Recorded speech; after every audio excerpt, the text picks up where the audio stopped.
Assalamu alaikum, grade 8. I hope you all are doing good. Last time we have discussed types of operating system में हमने simple batch system को discuss किया था.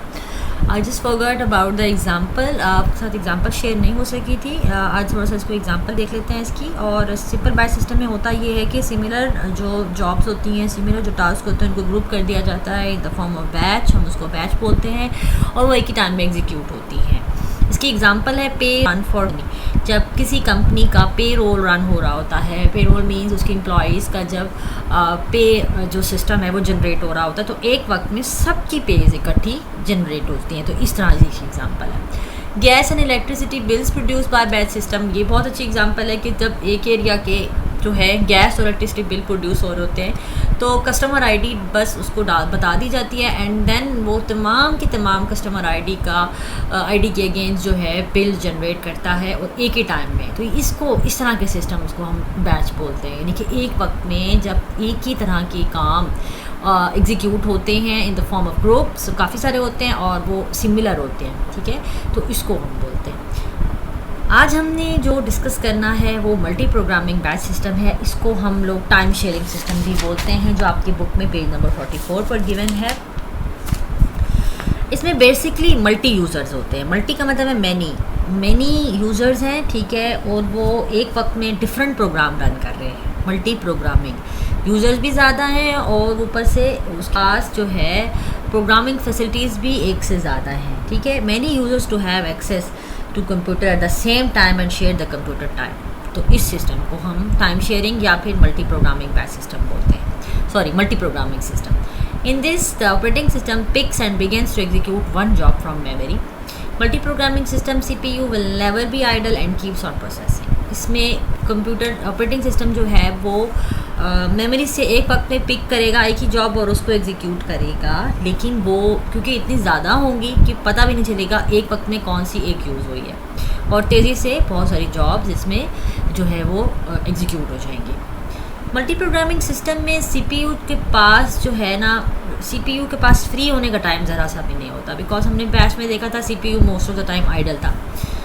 यहाँ ऐसा नहीं है. ये सीपीयू को बिज़ी रखता है और तमाम प्रोग्राम्स जो हैं वो ज़्यादा भी होते हैं एक तो, और एक साथ रन हो रहे होते हैं और बहुत सारे यूज़र्स उनके साथ कनेक्ट होते हैं. तो मल्टी प्रोग्रामिंग सिस्टम ने CPU will never be idle and keeps on processing. ये देखिए, ये ऑपरेटिंग सिस्टम है. Job 1, job 2 up to job n, यानी कि बहुत सारी जॉब्स हैं. और जो ये एम्प्टी स्पेस नज़र आ रही है आपको, ये सीपीयू के टाइम की नहीं है, ये हमारे पास जॉब्स हैं. बिकॉज हम एक वक्त में हमारे पास यूज़र्स ज़्यादा हैं और हम इतने उनको एक ही वक्त में इकट्ठे ऐसे ऑपरेटिंग सिस्टम के थ्रू, प्रोसेसर के थ्रू हम उनको रन करवा देते हैं. It increases CPU utilization. CPU की यूटिलाइजेशन इंक्रीज़ करता है. इसका एडवांटेज है it maximize the total job throughput of a computer. यानी कि एक वक्त में कोई कंप्यूटर, कोई प्रोसेसर टोटल जॉब्स कितने एग्जीक्यूट कर लेता है तो वो मैक्सिमाइज़ कर देता है ये. ठीक है, उसका थ्रूपुट जो है वो इंक्रीज़ हो जाता है. Better reliability. One processor break down then other takes its workload. क्योंकि मल्टी प्रोग्रामिंग है, मल्टी प्रोसेसिंग है, एक वक्त में ज़्यादा प्रोसेसर है. ठीक है, एक से ज़्यादा है, और अगर एक का वर्कलोड ज़्यादा हो जाता है तो दूसरा उसकी जो है ना वो ले लेता है, उसकी जगह पे आ जाता है. Disadvantages. It must keep track of all kinds of jobs. Each system requires large chunks of hard drive space which can not be located to programs. ठीक है, अब हर सिस्टम यानी कि हर, अब मल्टी प्रोसेसर की बात हो रही है ना, हर प्रोसेसर की अपनी large chunks of hard drive space में उसकी जगह है, जिसकी वजह से प्रोग्राम्स को हम एलोकेशन दे सकते हैं. बिकॉज हमारे पास प्रोसेसर्स ने ही वो अमाउंट होल्ड की हुई है. Poor CPU usages when only one program is present in memory. ठीक है, ज़ाहिर बात है हमारे पास इतने सारे प्रोसेसर्स हैं, अगर प्रोग्राम में इस वक्त एक मेमोरी में एक ही प्रोग्राम है तो CPU का टाइम तो एक तरह से ज़ाया ही हो रहा है, तो वो तो तेज़ी से उस जॉब को हैंडल कर लेगा. इसकी एग्जांपल देखते हैं. 3 job most no contention for resources. All 3 can run in minimum time in a multitasking environment. ठीक है, आपके पास 3 जॉब्स हैं और रिसोर्सेज आपको नहीं चाहिए। रिसोर्सेज कंप्यूटर के क्या होते हैं आपको पता है, हार्डवेयर का हार्डवेयर में स्पेस, हार्ड डिस्क में स्पेस, कोई आईओ डिवाइस कुछ भी, तो वो नहीं चाहिए इसको। तो जो 3 की 3 हैं वो मिनिमम टाइम में तेज़ी से एग्जीक्यूट हो जाएंगी मल्टीटास्किंग एनवायरनमेंट में, और पता भी नहीं चलेगा कि हमारे पास ये 3 जॉब्स एक टाइम में कब इकट्ठे एग्जीक्यूट हुई हैं।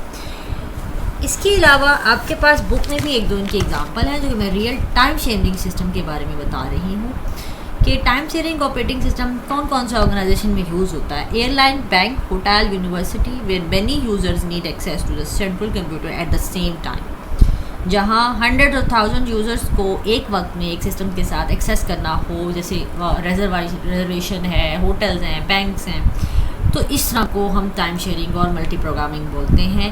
For example, hundreds of student access the universities main frame computer at the same time and they run different programs in a time sharing system in interactive mode. किसी भी website, computer university की एक website है जो कि बहुत सारे support करती है यूज़र्स को, और उन्होंने डेटा जो है ना मेन फ्रेम कंप्यूटर पे काफ़ी सारा पुट किया हुआ है। अब जितने यूज़र्स लॉगिन हो रहे हैं, स्टूडेंट्स लॉगिन हो रहे हैं, वो एक वक्त में टाइम शेयरिंग सिस्टम के थ्रू, मल्टी प्रोग्रामिंग सिस्टम के थ्रू एक्सेस कर रहे हैं उस वेबसाइट को, और विद इन मिनिमम टाइम उनकी जो रिक्वेस्ट है वो एक्सेस कर दी जाती है। ठीक है, ये है इसकी best example.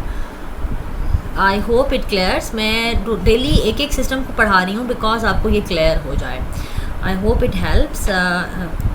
That's all for today.